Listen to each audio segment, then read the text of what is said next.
We want to turn it over to ABC 10 News reporter Moses Small there on the ground with the latest update from what we are seeing at the scene. Moses. Melissa, Jared, good morning. Right now I'm joined by CAL FIRE Captain Rob Johnson. I appreciate you taking a minute with us. And so when we first talked, though, just after 4 this morning, it was an entirely different picture. The glow of the fire was all over the hillside. It looked much brighter out here. But talk to me about the ways that the situation has changed over the past couple hours.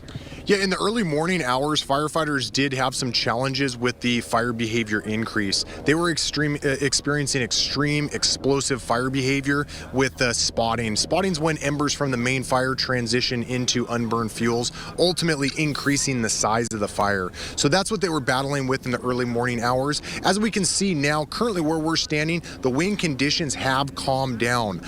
So that is good news currently where we're at. Now, firefighters tend to see increased winds in the canyon areas. So where the actual fire location is, they could be seeing increased winds compared to where we're currently at, but they are currently making progress. The fire is just over 4,200 acres right now, but we do have containment numbers now of 10%. So there is progress being made. As we saw earlier, that CAL FIRE does have their Black Hawk night flying helicopters that have been flying over the last couple hours and continue to fly. And we're expecting now that the sun's coming up to get CAL FIRE air tankers on the fire as well.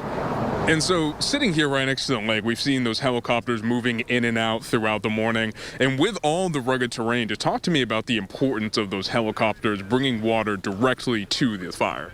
Yeah, the rugged terrain poses challenges for firefighters because there are some areas where it's difficult to hike to, as well as we use motorized equipment like firefighting bulldozers that in this steep rocky terrain, sometimes there's areas too steep for the bulldozers to work. So that's where the firefighting helicopters are a key tool in assisting in areas where maybe crews can't hike to or hike to readily accessible.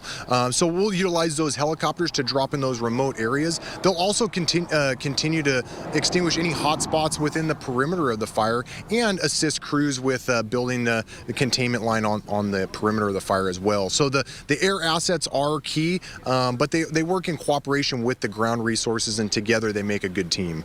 And again, the situation changing so fast throughout the morning. When we came down here, acreage at 800, then moved up to 1,000, now 4,250 with some containment. Just talk to me about the progress that firefighters have made so far and what you expect moving forward. Yeah, we always hope for increased progress. So like I said, we do have the 10% containment. We do expect that to grow throughout the day. We do still have resources en route to this incident. So we will have additional crews on scene continuing to build on those containment lines and extinguish hotspots within the perimeter.